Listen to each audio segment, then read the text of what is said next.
안녕하세요. 오늘도 하나님의 귀한 말씀을 함께 나누게 하신 우리 하나님께 영광과 찬송과 존귀를 돌립니다.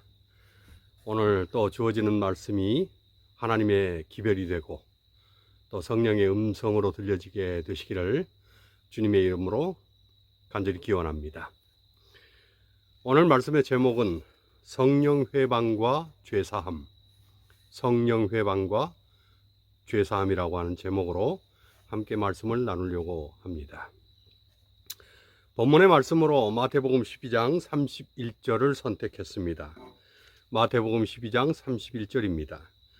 그러므로 내가 너희에게 이르노니 사람의 모든 죄와 회방은 사함을 얻되 성령을 회방하는 것은 사하심을 얻지 못하겠고. 제 개인적으로 하나님의 말씀 가운데 가장 두려운 경고가 두 개가 있다고 생각을 합니다. 그것은 오늘 본문인 마태복음 12장 31절과 사도 바울이 히브리인들에게 보낸 서신인 히브리서의 6장 6절 말씀입니다. 이 두 개의 말씀은 동일하게 죄사함을 받지 못하고 영원히 정죄와 불사름과 심판을 받게 될 것을 말씀을 합니다. 그리고 이 두 개의 말씀은 또한 동일하게 성령과 연관되어 있습니다. 우리는 이 두 개의 성경절을 잘 이해하고 하나님께서 주시는 기별과 음성에 청종할 필요가 있습니다. 먼저 오늘 본문의 말씀을 살펴봅니다. 예수님께서 성령을 회방하는 것은 사하심을 얻지 못한다고 하는 이 말씀을 하시기 전에 있었던 사건과 배경은 이렇습니다. 어떤 사람이 귀신 들려 눈 멀고 벙어리 된 자를 예수님께 데리고 왔습니다.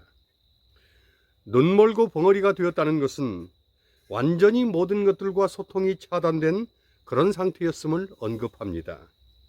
눈이 멀었어도 말하고 들을 수 있으면 그나마 의사표시는 할 수가 있습니다. 반대로 말하고 들을 수 없어도 눈이 보이면 그것도 수화나 손짓 발짓을 통해 의사소통을 할 수는 있습니다. 그런데 이 병자는 눈도 멀고 귀도 입도 닫혀진 것입니다. 거기다 한 수 더 떠서 귀신까지 들렸습니다. 그러니 이 사람은 자력으로는 살 수도 없을 뿐 아니라 어쩌면 가족들에게나 이웃들에게 피해만 끼치는 존재에 불과했을 것입니다. 사실 살아있어도 사는 것이 아닌 그런 기가 막힌 인생의 병자가 예수님께 이끌려 왔습니다. 그런데 이 상황이 일어나기 직전에 예수님은 선지자 이사야의 말씀을 인용하시며 자신이 메시아이심을 밝히시고 성령의 능력을 통해 심판을 알리실 것이며 상한 갈대도 꺾지 않고 꺼져가는 심지도 끄지 않으실 것이라고 말씀을 하셨습니다. 마태복음 12장 17절로 20절에 그렇게 말씀을 하신 것입니다. 그런데 이 말씀을 마치자마자 귀신 들려 눈 멀고 벙어리 된 자가 예수님 앞에 데려옴을 받은 것입니다. 예수님은 상한 갈대도 꺾지 않으시고 꺼져가는 심지도 끄지 않으시는 메시아요 구세주이심을 그 자리에서 곧바로 나타내 보여주셨습니다. 사실 상한 갈대보다 더 심각한, 꺼져가는 심지보다 더 처절한 귀신이 들린 데다가 눈도 입도 귀도 닫혀버린 최악의 인생을 고쳐주시고 그 사람이 말하며 보게 되도록 하셨습니다. 상한 갈대를 다시 회복시키고 꺼져가는 심지에 불을, 그 생명의 불을 주님께서 친히 붙여주신 것입니다. 물론 귀신까지 쫓아내시고 정상적인 사람이 되도록 하신 것은 당연한 일이었습니다. 그러자 그 병자를 데리고 온 사람만 아니라 그 자리에 함께 있던 모든 무리들이 다 놀라며 이는 다윗의 자손이 아니냐고 했습니다. 무리들의 이러한 반응은 메시아 외에는 이런 능력과 기사를 행할 수 없는 그런 일들이 자신들의 눈앞에서 벌어졌음과 이런 권능의 메시아가 이새의 뿌리 곧 다윗의 자손으로 나실 것이라고 하는 이사야 11장 10절의 예언을 유대인들은 알고 있었기 때문이었습니다. 그런데 이런 놀라운 이적을 함께 목격하고도 그 자리에 있던 몇 바리새인들은 엉뚱한 반론을 제기를 했습니다. 이 사람이 귀신을 쫓아낸 것은 귀신들의 왕인 바알세불의 힘을 입고서 그렇게 했다는 것입니다. 그러자 예수님은 자신의 권능이 바알세불이 아니라 성령으로부터 온 것이라고 말씀을 하셨습니다. 그러니 바알세불을 힘입어 귀신을 쫓아냈다고 예수님을 비난한 것은 이 능력이 성령으로부터 온 것임을 부인하고 성령의 역사와 능력을 인정하지 않는 일이었습니다. 또한 이러한 바리새인들의 태도는 회개를 통해 죄사함을 얻을 수 있는 모든 죄악과는 달리 회개 자체를 거부하는 교만과 성령을 배척하는 죄였습니다. 예수님은 사람의 모든 죄와 회방은 사하심을 얻는다고 하셨습니다. 성령만 거절하지 않으면 그런 사람도 회개케 하시는 성령에 반응하여 죄사함을 얻을 수 있기 때문입니다. 또한 말로 인자를 거역해도 사하심을 얻는다 하셨습니다. 성령만 거절하지 않으면 예수를 부인했던 사람도 성령은 그 사람을 회개케 하여 고린도전서 12장 3절의 말씀처럼 누구든지 예수를 주시라고 할 수 있게 하시기 때문입니다. 그러나 회개케 하시는 성령을 거역하고 성령을 회방하면 돌이키려 하지 않기 때문에 죄사함의 은총을 스스로 거절하고 거부하여 사하심을 얻지 못하고 마는 것입니다. 예수님은 분명히 성령을 힘입어 예수님의 모든 사역과 말씀과 이적과 기사를 행하시는 것이라고 했음에도 바리새인들은 짐짓 그 말씀을 거부하고 이것은 귀신의 왕인 바알세불을 힘입어 하는 것이라고 성령의 사역을 평가절하하고 더 나아가 성령을 능멸한 것입니다. 우리 역시 개인적인 생각이나 판단을 따라 성령에 대하여 함부로 말하거나 평가해서는 안 됩니다. 성령은 판단과 평가의 대상이 아닙니다. 찬양과 경배를 받으실 분이시며 역시 삼위 하나님 중에 한 분이신 하나님이시기 때문입니다. 또한 성령을 회방하면 회개케 하시는 성령의 은혜를 스스로 차단해 버릴 수 있는 엄청난 잘못을 범할 수 있기 때문입니다. 그런데 여기 바리새인들은 성령을 통한 예수님의 놀라운 이적을 보고 회개하여 주님을 메시아로 영접하기는커녕 성령의 역사를 귀신의 짓이라고 폄하하여 회개가 아니라 성령의 거역을 자행한 것입니다. 결국 성령을 회방하고 성령을 거역하면 스스로 회개와 죄사함의 통로를 막아버리는 것 때문에 정죄를 받을 수밖에 없다고 예수님은 엄히 경고를 하시는 것입니다. 육적으로 눈멀고 입이 닫히고 귀신 들렸던 병자는 예수님을 믿고 회개하여 구원받고 치유가 되었습니다. 육적인 소통의 부재에서 소통의 관계로 나음을 입은 것입니다. 그러나 성령의 사역을 부인하고 예수님을 배반했던 바리새인들은 도리어 영적으로 눈멀고 악한 말을 하고 영적으로 귀신 들린 자들이었습니다. 그리고 스스로 영적인 소통을 차단해버린 것입니다. 삼중고의 병자는 치유를 받았지만 영적으로 교만한 바리새인들은 그들의 악한 생각과 말로 인해 그리고 회개케 하시는 성령의 능력을 배척하고 거부한 것으로 인해 정죄를 받을 것입니다. 성령과 소통하지 못하고 영적으로 소경이 되고 눈이 멀면 죄사함의 은혜를 얻지 못하기 때문입니다. 그러니 우리는 육이 아니라 영이 병든 것에 유의해야 합니다.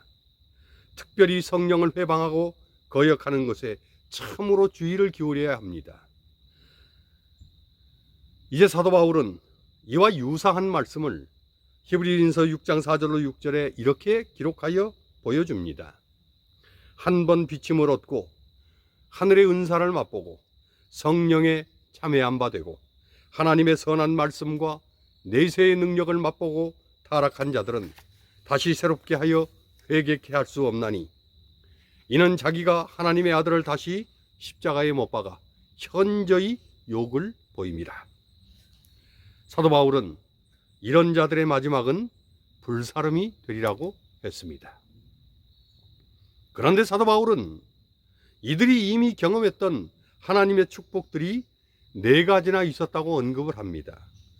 그것은 그들이 비침을 얻었다고 했습니다. 그들은 진리의 밝은 빛으로 인해 하나님의 인도를 받았었습니다.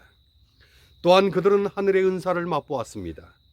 하나님이 주신 재능과 은사를 통해 헌신의 기쁨과 축복을 맛본 것입니다. 그리고 그들은 성령에 참여한 바도 되었습니다. 성령께서 주시는 회개의 은혜도 경험하고 그리고 성령께서 행하시는 그 능력과 역사도 경험을 한 것입니다. 더하여 하나님의 말씀과 내세의 능력도 맛보았습니다. 하나님의 말씀이 주는 확신과 하늘에 대한 소망도 그들에게는 있었습니다. 그런데도 이런 사람이 배도하여 타락을 한 것입니다. 우리는 어떻게 이런 사람이 타락하고 배도할 수 있는지 이해할 수 없습니다. 그런데 성경 이사야서 14장 12절에는 천사장이었던 루스벨도 타락하여 하나님을 배도하였다고 했습니다. 천사장이었던 루스벨도 이랬으니 하물며 신실한 그리스도인이라도 그렇지 않으리라는 보장이 없습니다. 그런데 왜 이런 일이 벌어질 수 있는가? 이사야 14장 14절은 영적 교만이 루스벨을 이렇게 만들었다고 했습니다. 이와 동일한 루스벨의 타락을 선지서 에스겔 28장 13절로 18절에도 기록하고 있는데 에스겔 28장 17절은 네가 아름다움으로 마음이 교만하였으며 라고 기록을 하고 있습니다. 어떻게 해서 그런 지경에까지 이르게 되었는지는 모르지만 아무튼 영적 교만이 루스벨을 사단 마귀가 되게 하였다는 것입니다. 그렇다면 사도 바울이 히브리서 6장에 언급한 이들도 영적 교만함이 그들을 배도와 배역에 빠지게 한 것으로 추정이 됩니다. 그리고 그 결과 그들이 심지어는 하나님의 아들을 다시 십자가에 못 박아 현저히 욕을 보이기까지 하는 지경에 처하게 된 것입니다. 그런데 문제는 이렇게 타락한 자들은 다시 새롭게 하여 회개케 할 수 없다는 것입니다. 이 말씀은 사실 회개케 할 수 없는 것이 아니라 그들 스스로 회개하고자 하지 않는다는 것이 더 맞을 것입니다. 본교 성경주석 제7권 435페이지는 이 구절에 대해서 이렇게 주석을 합니다. SDA 바이블 코멘타리 제7권 435페이지 본교 성경주석 제7권 435페이지입니다. 이 구절은 용서받을 수 없는 죄를 다루고 있는 것으로 여겨져야 한다. 이런 죄의 허물이 있는 자만이 회개하여 새롭게 할 수 없기 때문이다. 이 죄는 일반적으로 하나님의 음성과 성령의 호소에 지속적으로 저항하는 데서 나타난다. 이 죄는 하나님의 음성에 더 이상 반응하지 못할 때까지 마음을 강팍해 하는 데 있다. 그리하여 성령을 거슬리는 죄를 짓는 사람은 죄를 후회하거나 슬퍼하거나 거기서 돌이키려는 마음도 없고 그를 고소하는 양심도 없다. 옳은 일을 행하려는 신실한 마음이 있다면 그에게는 아직 희망이 있다고 확신할 수 있다. 타락하여 회개케 되지 못하는, 새롭게 되지 못하는 그 죄는 하나님의 음성에 더 이상 반응하지 못할 때까지 마음을 강팍해 하는 데 있다고 말씀을 합니다. 성령을 거슬리는 죄를 짓는 사람은 죄를 후회하거나 슬퍼하거나 거기서 돌이키려는 마음도 없게 된다고 했습니다. 만약 돌이키려는 그런 신실한 마음이 있다면 그에게는 아직 희망이 있다고 확신할 수 있다고 했습니다. 우리는 성령을 거슬리는 죄를 짓는 사람은 죄를 후회하거나 슬퍼하거나 거기서 돌이키려는 마음도 없다는 말에 귀를 기울여야 합니다. 사도 바울은 고린도전서 6장 11절에 하나님의 성령 안에서 우리가 씻음과 거룩함과 의롭다 하심을 얻는다고 했습니다. 성령은 우리를 회개케 하여 영적 씻음을 얻게 하고 또한 거룩함과 의롭다함을 얻게 하십니다. 그러니 성령을 거슬리고 성령을 회방하면 우리는 회개도 씻음도 거룩함과 의로움도 얻을 수 없게 됩니다. 아무리 한때 신앙을 철저히 하고 온전한 신앙인이라고 자부를 하고 칭송을 받았다 할지라도 매 순간 그리고 날마다 성령께 순종하며 자신을 살피는 일에 영적으로 깨어있지 않으면 언제 어느 때 우리는 넘어지고 쓰러지고 무너질지 모릅니다.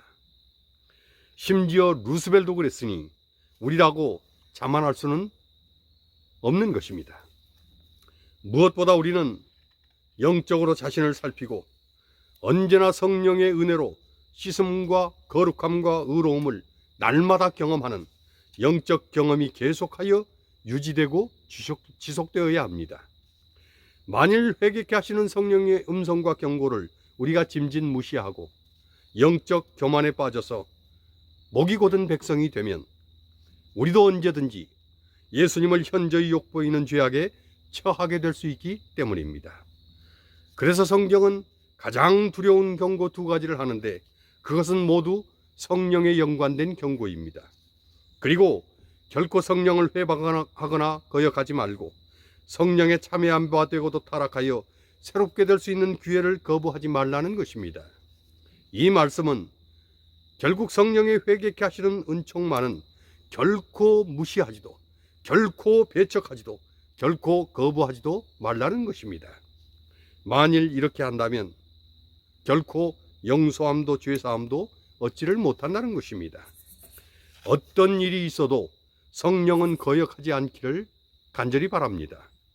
자칫 영적 교만에 처하여 성령을 무시하지 않기를 바랍니다. 그러기 위해서 우리는 언제나 성령의 음성에 순응해야 합니다. 그러기 위해서 우리는 언제나 성령 충만해야 합니다.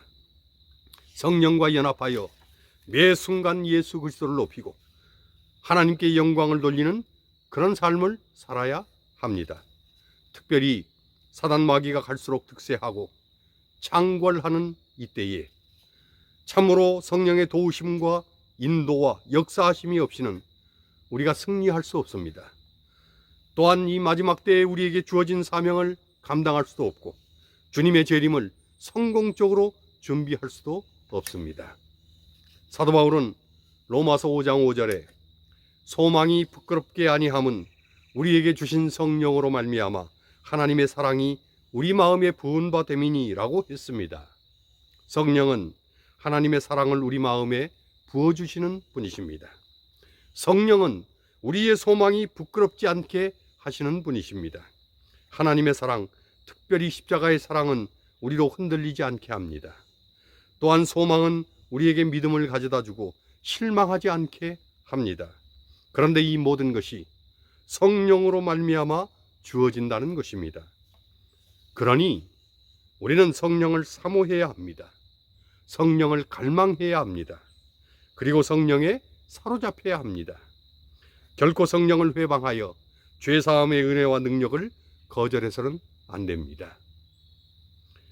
성령 충만하시길 바랍니다. 반드시 성령 충만하셔야 됩니다. 그리고 성령의 그 은혜의 손길에 늘 귀를 기울이고 순종하시기를 간절히 바랍니다. 주님 곧 오십니다. 성령 충만하여 하늘에 갈 준비를 이 땅에서 완수하고 그리고 우리에게 주어진 마지막 사명을 힘있게 감당하다가 준비되어서 예수님을 영접하는 우리 모두가 되기를 간절히 바랍니다. 정말 그러기 위해서 성령의 충만함을 구하고 성령의 충만함에 이르게 되기를 간절히 기원합니다. 마라나다 주 예수의 속히 오시옵소서. 아멘.